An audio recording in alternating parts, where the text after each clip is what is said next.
Many of the air tragedies that have occurred in the recent past have been caused due to either a runway incursion or runway excursion. So today, let's understand these two possibilities that have severe consequences. What is a runway incursion? Runway incursion is incorrect presence of an aircraft, vehicle or person on the designated area of the runway for landing and takeoff. The potential consequences of a runway incursion are severe, especially if that incursion ends in a collision. And a recent example that I want to cite here is what happened on the 2nd of January 2024 in Japan's Haneda airport. A Japan Airlines Airbus A350 plane which was landing on the runway collided with a Coast Guard Dash 8 plane. The Japan Airlines plane turned into a giant ball of fire, but miraculously all passengers of that plane and the crew members were evacuated unharmed. However, 5 of the Coast Guard's 6 crew members couldn't survive. Now, before I tell you how this incident was a result of a runway incursion, let's first look at what are the different reasons for runway incursion. There are rules to navigate on the aerodrome and on the runway. Any aircraft or vehicle or airport personnel cannot enter the runway without the permission of the air traffic controller. Sometimes the pilot is unaware or non-familiar with the runway situation, so that becomes one reason for runway incursion. Pilots travel to various airports and may not necessarily remember the layout of all the airports. Then incorrect instructions issued by ATC to pilot or the vehicle driver can be another reason. The pilot or vehicle driver entered the runway without seeking ATC's permission. Then there are also cases where pilot or vehicle driver accept ATC's clearance intended for another aircraft or another vehicle. There are also incidents where pilot or vehicle driver misunderstood the controller's instructions or there was an incorrect readback of the instructions. Sometimes there are inadequate signage and markings and complicated runway design involving runway crossings. Now, in the Haneda Airport runway incursion, there was a combination of factors. According to Japan Transport Safety Board's report, the Coast Guard aircraft had mistakenly believed that it had been cleared to enter the runway.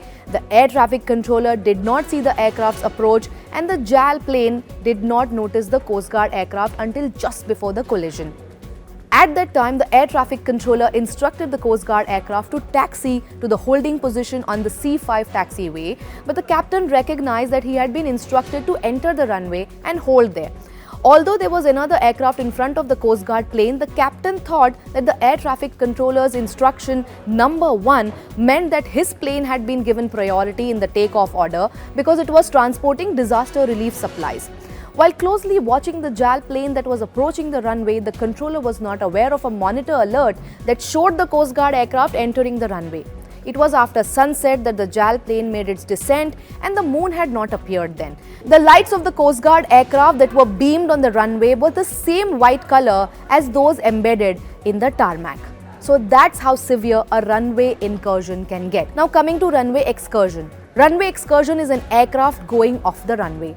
There are two types of excursions: veering off, where an aircraft skids off on the side of a runway, and second is overrun, when an aircraft goes beyond the end of a runway. Now, veering off or skidding can happen due to strong winds, oil or excess water on the runway, failure of the landing gears, or touchdown beyond the required zone.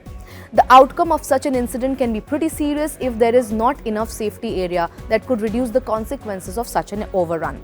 The Mumbai airport, for example, has two intersecting runways, runway 927, which is 3,445 meters long, and runway 1432, which is 2,990 meters long. To avoid runway overrun, pilots here must touch down within the designated touchdown zone, which is typically marked with threshold bars and is located at the beginning of the runway. So for example, runway 9, the touchdown threshold is at 300 meters, runway 27, the touchdown threshold is at 350 meters, runway 14, the touchdown threshold is at 250 meters, and runway 32, the touchdown threshold is at 300 meters. Now, pilots must aim to touch down within these designated areas to ensure safe landing and avoid runway overrun. The recent example to cite here is the Jeju Air crash at the Muan airport. There were two issues with the plane. It had suffered hydraulic failure. The pilot aborted the original landing, requested for a go-around and landing from the other side of the runway, but had to land without the wheels or landing gears.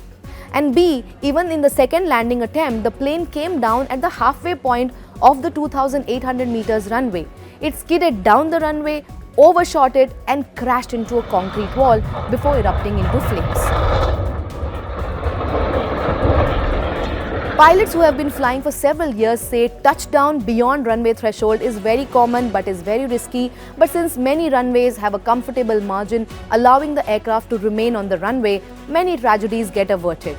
They also add that if the pilot touches down beyond the runway threshold, the best thing is to do a go around and then attempt to land again with the correct altitude, airspeed and configuration like the flaps, slats and the thrust settings to avoid any air tragedies.